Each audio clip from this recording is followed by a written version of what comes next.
Well बुआ जी, ये लड़की मेरी पत्नी है, मेरी पायल है, मेरी स्वीट हार्ट है, ये है मिसेज पायल, कबीर रघुवंशी है। कबीर बोल ही रहा था कि तभी, तो फिर मैं कौन हूँ कबीर, पीछे से एक आवाज आई। तो पायल और कबीर ने पलटकर उस तरफ देखा। अब आगे पायल और कबीर ने पलटकर उस तरफ देखा जहाँ एक लड़की खड़ी गुस्से से घूर रही थी। वो लड़की कबीर के पास आए और उसे देखते हुए बोली, तो फिर मैं कौन हूँ, बोलो कबीर। कबीर वैसे ही चुपचाप खड़ी लड़की को देख रहा था। तुम मुझे डेट कर रहे थे कबीर, और फिर इस लड़की से शादी, उस लड़की ने बताया। तो पायल कबीर की तरफ देखने लगी। कबीर गुस्से से उसे घूरने लगा। वो लड़की पायल की तरफ देखते हुए आगे बोली, मैं और कबीर 2 साल से रिलेशनशिप में थे। कबीर मुझसे बहुत प्यार करता था क्या, करता है, और मैं भी कबीर से बहुत प्यार करती हूँ, वो लड़की बोली। तो पायल ने फिर से कबीर की तरफ देखा। पायल की आंखें इस वक्त खामोश थी, जैसे वो जो सुन रही है उस पर यकीन करना ही नहीं चाह रही हो। वो लड़की आगे बोली, मेरा नाम अनुश्री है। जानती हूँ कबीर ने तुम्हें हमारे बारे में नहीं बताया होगा, बताता भी कैसे, उसे शादी जो तुमसे करनी थी। फिर कबीर की ओर देखकर, एम आई राइट कबीर। लेकिन कबीर कुछ नहीं बोला। कबीर को खामोश देखकर यामिनी जी और यामिनी जी का बेटा आयुष के चेहरे पर एक विजयी वाली खतरनाक स्माइल आ गई। वो लड़की आगे कुछ बोलती, पायल ने कबीर को एक नज़र देखा, फिर बोली, तुम हो कौन, और तुमसे किसने कहा कि तुम जो कुछ भी कहोगी मैं उस पर आंख बंद करके यकीन कर लूंगी। और अनुश्री या तनुश्री, तुम जो भी हो, मेरी बात अब तुम ध्यान से सुनो। पहली बात, मुझे कबीर पर पूरा भरोसा है, और दूसरी बात, मुझे कोई फर्क नहीं पड़ता कि कबीर और तुम कभी साथ थे, या वो तुमसे प्यार करता था या फिर करता है। मैं आज में जीती हूँ, और आज का सच ये है कि मैं कबीर की वाइफ हूँ। मिसेज पायल कबीर रघुवंशी हूँ, और कबीर सिर्फ मेरे हैं, और यही सच भी है, मेरा आज भी है। So stay away from him, Payal ने कहा। तो कबीर के चेहरे पर बड़ी सी मुस्कुराहट आ गई। फिर कबीर ने कहा, सुन लिया तुमने, मेरी स्वीट हार्ट ने क्या कहा, सो स्टे अवे। कहकर कबीर ने पायल की कमर पर हाथ रख उसे अपने नजदीक कर वहां से चला गया। वहीं राठौर पैलेस में इशिका सबके लिए नाश्ता बना रही थी। आज उसकी पहली रसोई थी। शब्द रेडी होकर नीचे आ चुका था। इशिका मेड की मदद से सारा नाश्ता टेबल पर रखने लगी, जहां सब लोग बैठे नाश्ते का वेट कर रहे थे। शब्द की नजरें तो इशिका के बेतरतीब चेहरे पर थी, जिसके चेहरे पर जगह जगह आटा लगा हुआ था। बाल भी थोड़े बिखरे बिखरे से दिख रहे थे। साड़ी का पल्लू कमर में खुंसा हुआ था।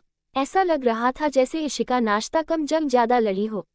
उसे ऐसी हालत में देखकर शब्द के चेहरे पर मुस्कुराहट आ गई। आशा जी ने उसे इस हुलिये में देखा तो मुंह फेर लिया। आज नाश्ता क्या आपने बनाया है, आशा जी ने वहां रखे नाश्ते की ओर देखते हुए पूछा। जी दादी माँ, इशिका मुस्कुराते हुए बोली। पहली बात, हम आपकी दादी माँ नहीं है, इसलिए हमसे रिश्ता जोड़ने की कोशिश भी मत करना, और दूसरी बात, हम ये नाश्ता नहीं करेंगे। कहते हुए आशा जी ने नाश्ते की प्लेट हटा दी, जिसे देख इशिका की आंखें भर आई। उन्होंने अपने घर बटले को बुलाया। हमें नाश्ते में कुछ और मिलेगा या नहीं, वो गुस्से से बटले की तरफ देखती हुई बोली। जी दादी माँ, हम अभी लाते हैं, कहकर वो बटलर कुछ और नाश्ते की ट्रे वहां लाकर रख दिया, जो उन लोगों ने इशिका के नाश्ता बनाने से पहले बनाया था।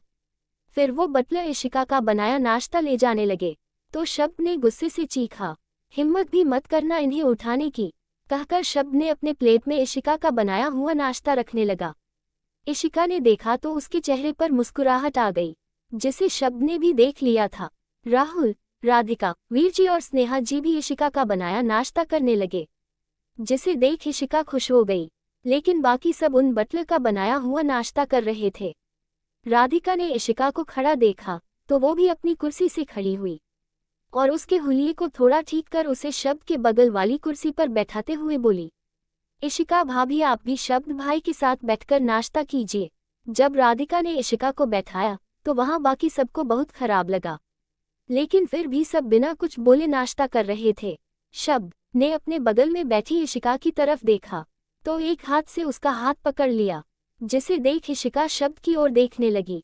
सबका नाश्ता खत्म हुआ तो वीर जी और स्नेहा जी ने शगुन का लिफाफा देते हुए कहा, ये तुम्हारी पहली रसोई के लिए, कहकर वो दोनों वहां से चले गए। धीरे धीरे बाकी सब भी उठकर चले गए। अब टेबल पर शब्द, इशिका और सोनिया ही बचे हुए थे। सोनिया उन दोनों को साथ में देख गुस्से से जली जा रही थी। और इसलिए वो भी वहां से उठकर वहां से चली गई। इशिका ने पलटकर शब्द की तरफ देखा, जो खाते हुए बहुत प्यार से इशिका को ही देख रहा था। लेकिन इशिका ने अभी तक कुछ भी नहीं खाई थी, क्योंकि शब्द ने इशिका का दायां हाथ ही पकड़ा हुआ था। वो शब्द को देखते हुए धीरे से बोली, शब्द सर मेरे हाथ को छोड़िए, क्योंकि मैं अपना ब्रेकफास्ट नहीं कर पा रही हूँ। इशिका ने कहा तो शब्द मुस्कुरा दिया। वो मुस्कुराते हुए, इशी तुमसे किसने कहा कि तुम अपने हाथ से ब्रेकफास्ट करोगी? शब्द बोला तो इशिका हैरानी से उसे देखने लगी, तो शब्द मुस्कुराते हुए उसे खिलाने लगा। रघुवंशी मैंशन। कबीर और पायल रघुवंशी मैंसन से बाहर निकल रहे थे। तभी कार में बैठने से पहले कबीर पायल की कमर से पकड़कर उसे झटके से घुमाता है, जिससे पायल का सिर कबीर के सीने से जा लगा।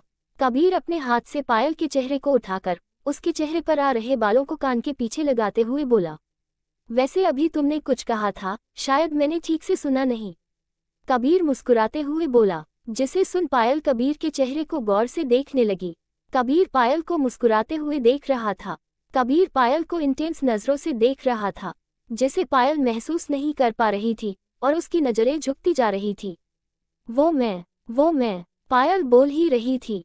तभी कबीर पायल के होठों पर अपने होंठों से लॉक कर लेता है और अपनी आंखें बंद कर पैशनेटली किस करने लगा। पायल की भी आंखें बंद हो गई, वो भी अब उस किस में शामिल थी।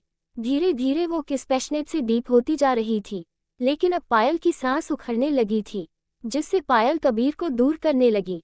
लेकिन कबीर छोड़ना नहीं चाहता था। तभी पायल ने दोनों हाथों से उसे झटका, जिससे कबीर थोड़ा दूर हुआ। पायल लंबी लंबी सांसें ले रही थी। कबीर की भी सांसें ऊपर नीचे हो रही थी कि तभी कबीर फिर से पायल को झटके से अपनी तरफ खींचा और फिर से उसके होंठ पर होंठ रख किस करने लगा। 5 मिनट बाद कबीर ने पायल को छोड़ा, जिससे पायल का चेहरा पूरी तरह से लाल पड़ गया था। वो गुस्से से बोली, ये क्या हरकत थी जंगली, ऐसे किस कौन करता है? कबीर भी मुस्कुराते हुए उसके पास आया और उसे पलटकर घुमा दिया। फिर पीछे से उसे अपनी बाहों में भरकर अपनी चिन को पायल के कंधे पर टिकाकर उसके कान के पास बोला, आज मैं बहुत खुश हूँ, क्योंकि आज तुमने मुझे पूरी तरह से अपना मान लिया, मिसेज पायल कबीर रघुवंशी। बस यूँ समझ लो, आई कुड नॉट कंट्रोल। अगर तुम्हें बुरा लगा हो तो सॉरी, दोबारा नहीं करूँगा, कहकर कबीर ने पायल पर अपनी पकड़ ढीली कर दी। लेकिन पायल मुस्कुराते हुए कबीर की तरफ पलटी और उसे अपनी बाहों में भरकर धीमे से बोली, no Kabir, I am sorry, मुझे तुम पर गुस्सा नहीं करना चाहिए था। आई एम सॉरी, पायल ने कबीर के चेहरे पर अपना हाथ रखते हुए कहा।